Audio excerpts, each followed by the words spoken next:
you like to be the President of the United States? I really don't believe I would run it, but I would like to see somebody as the President who could do the job, and there are very capable people in this country. Why wouldn't you dedicate yourself to public service? Because I think it's a very mean life.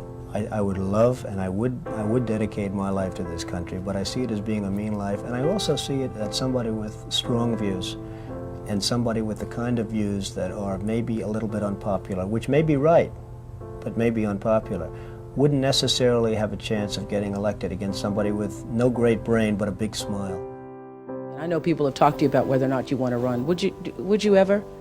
Probably not, but I do get tired of seeing the country ripped off. Why would you not? I just don't think I really have the inclination to do it. I love what I'm doing. I really like it. Also, it doesn't pay as well. No, it doesn't. But, you know, I just probably wouldn't do it, Oprah. But I do get tired of seeing what's happening with this country. And if it got so bad, I would never want to rule it out totally, because I really am tired of seeing what's happening with this country, how we're really making other people live like kings, and we're not. I think people, I don't know how your audience feels, but I think people are tired of seeing the United States ripped off. And I can't promise you everything, but I can tell you one thing: this country would make one hell of a lot of money from those people that for 25 years have taken advantage. It wouldn't be the way it's been, believe me.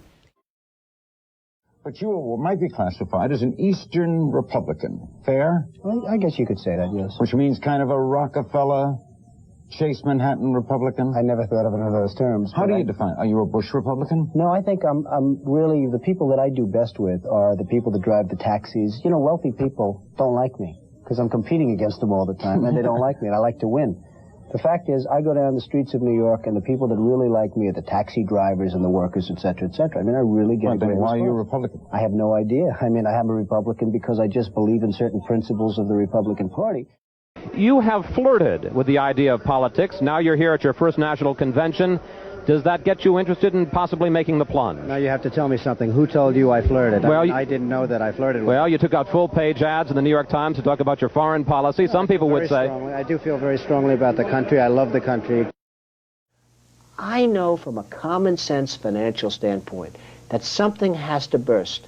When a country is losing billions and billions and billions of dollars a year, and when other countries are making hundreds of billions of dollars, something is going to burst, and it's going to start here. I know it. It's a question of when. Would you really like to take over and run the country as you have run your organization? I would much prefer that somebody else do it. I just don't know if the somebody else is there. I don't know if we have the kind of advocate that you need. We need major surgery. This country needs major surgery. Are you the surgeon? I think I do a fantastic job, but I really would prefer not doing it. I hope that somebody comes along who can be an advocate, and I think that somebody will be so popular, But you haven't seen anybody. He or she will be the most, but I don't see it now. I wish that person were there. I have never understood how somebody throughout this country didn't sue the United States government and have that overturned. I mean, you had people, investors, investing over a 10-year period for under a set of conditions. The rules were changed for the government, but they weren't changed for us. I mean, it was an incredible circumstance that happened. They changed the rules on taxes. I mean, you have some incredible situations where people guaranteed personally a stream of payments to be paid over a 10-year period based on a stream of tax benefits for perhaps a very good job, like a low-income housing development. Nothing wrong with that, a very positive thing. And after 2 years, they got wiped out with the taxes, and yet they still owed all of this money. And many of these people, most of these people, had to declare bankruptcy. They couldn't pay it. Well, I just hate what's happened to this country. We've gone to a country that's no longer respected. We're in a war that we should have never, and by the way, I'm worse than any hawk there is in terms of military and in terms of defending ourselves. But Saddam Hussein didn't knock down the World Trade Center. He had nothing to do with it. And there were no weapons of mass destruction. You know, nobody talks about the soldiers that are coming back with no arms and no legs. And I saw at Mar-a-Lago on Mondays, I make Mar-a-Lago my club that you know about. In Palm Beach. I make that twice now. On a Monday, I let returning Iraqi injured soldiers come to the premises. The most beautiful people I've ever seen, but they're missing arms and legs. They're with their wives. Sometimes they're with their girlfriends, and the tears are coming down the faces of these people. The head of 3M said that President Obama is anti-business. Do you get the same feeling that he does? I don't see him necessarily as anti-business. I think that he hasn't dealt with the people that you've dealt with and that I've dealt with. I deal with China, as an example, a lot. It is never easy. I just think it's ridiculous that we allow them to do what they're doing to this country with the manipulation of the currency that you write about and all of the other things that they do. And frankly, if I were them and if I could get away with it, I take my hat off to them, frankly. They do get away with it. The good news, Steve, our product is much better, but with the manipulation of their currency, it's very, very, very hard for our companies to compete. Any politician, do you think, has the pulse? Anyone running for president has the pulse of what you know about the economy? Well, the biggest problem is something I never hear about. I told you about it once. Every time they lower interest rates, the cartel, because I call it a cartel, right, the illegal monopoly, raises oil prices, okay? So what happens is every time interest rates go down, oil prices go up, and it's the same number. I mean, practically the same money.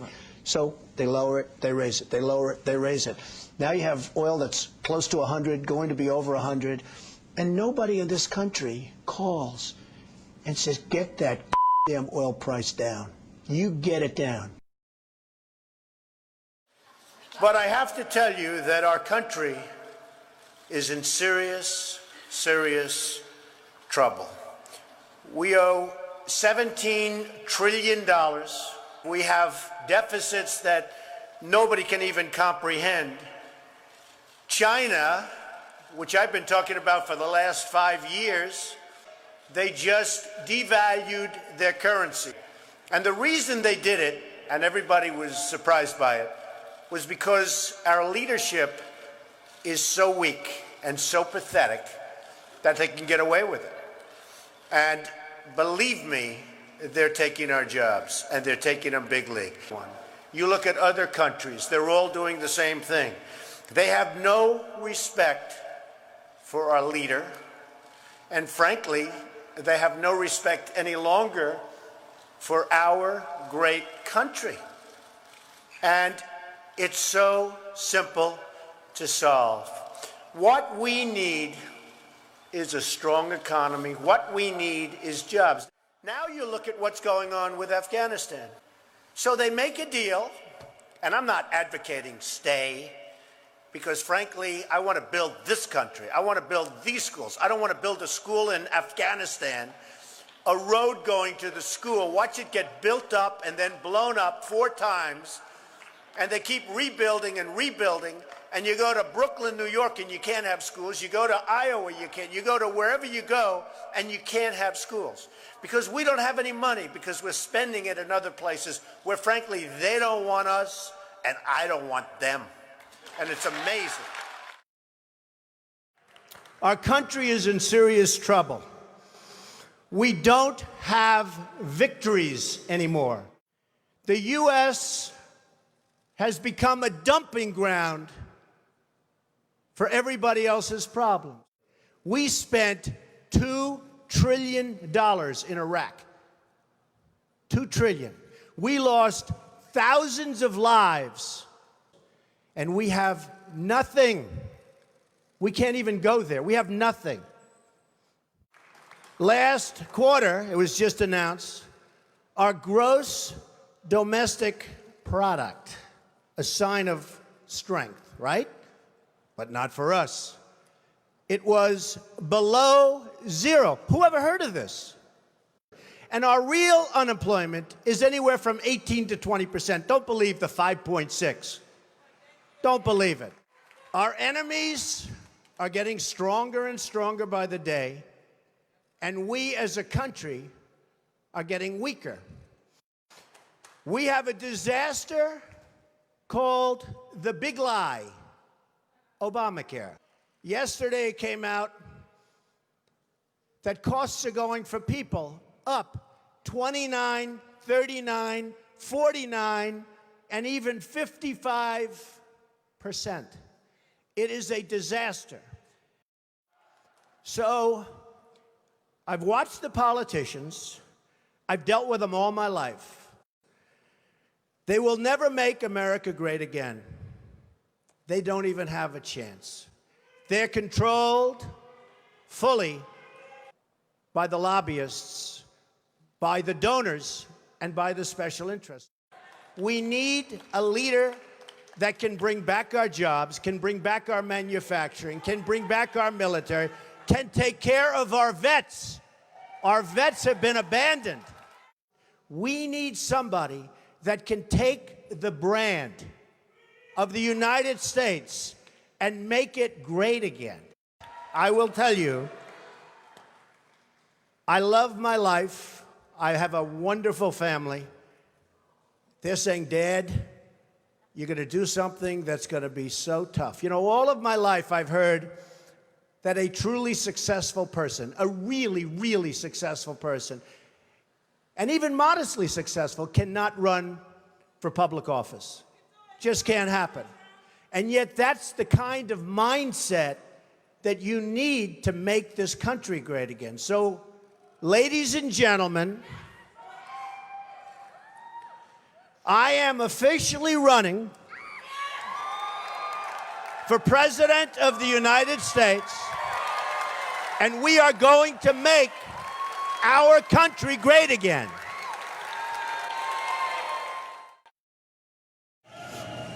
Friends, delegates, and fellow Americans, I humbly and gratefully accept your nomination for the presidency of the United States.